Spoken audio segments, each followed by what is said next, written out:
Hey everyone, it's Ari. Zhongli's rerun is just around the corner, and I see many people asking in comments if Zhongli is still worth summoning. And my answer is yes, if you are a F2P, or a new player, or a small spender. Zhongli is definitely worth your primogems. Let's look at a few points. Why I believe Zhongli is still worth pulling. Zhongli increases survivability. If you have hard time dodging, or you are a mobile player, or you are just lazy, get Zhongli. His shield can survive. Azdaha's rumbling. Child's blue whale. Magu Kenki's slash. And Valen's bad breath. His shield is extremely thick, allowing you to DPS, even in situations where most DPS would like to run for their lives. Zhongli, directly and indirectly, increases your DPS.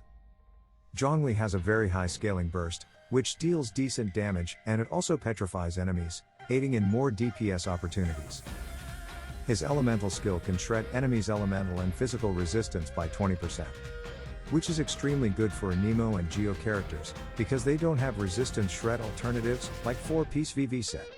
Zhongli's pillar is considered elemental skill, which allows you to make full use of 4-piece tenacity of Malelith set, boosting your party member's attack by 20%. Zhongli can be a DPS. Of course, his DPS cannot compare with meta DPS, but Zhongli's low elemental skill cooldown, and the pillar, allows him to take full advantage of 4-piece Pale Flame set, thus making Zhongli a physical DPS. The pillar reacts with nearby Geo constructs, dealing AoE Geo damage to surrounding enemies. We covered all strengths of Zhongli, but it's time to see some weaknesses. Frankly, Zhongli has no weakness. You might have heard that the biggest weakness of Zhongli is the super long burst animation. It is true, but only for speedrunners, for whom each tick on the clock counts. For a normal player, it's quite the opposite.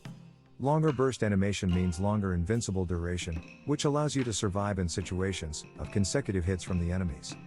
If you still have a problem, then you can do animation cancel by using burst while standing next to his pillars.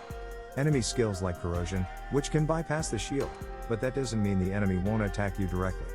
You are still better off than a DPS without a shield. The biggest problem that I see with him is the placement of pillar. You cannot summon another pillar until the previous one disappears. So watch out for that. Conclusion. Zhongli is still a great unit and provides immense value to your team. He is super easy to build and has a wide variety of options to buff your DPS. For example, 4-piece Bolide set for 40% normal and charged attacks damage, 4-piece Arcade Petra set for 35% elemental damage bonus, and 4-piece Tenacity of Malelith set for 20% attack bonus. Zhongli is one of the best supports, hence he is likely to last longer than DPS. So, get Zhongli, unless you can clear any abyss thrown at you, with 36 star, or you just like upcoming characters more. I sincerely hope this video is helpful to you. Share with your friends in need, and comment any of your questions. Like and sub for more such content. Thank you for watching. See you in the next video.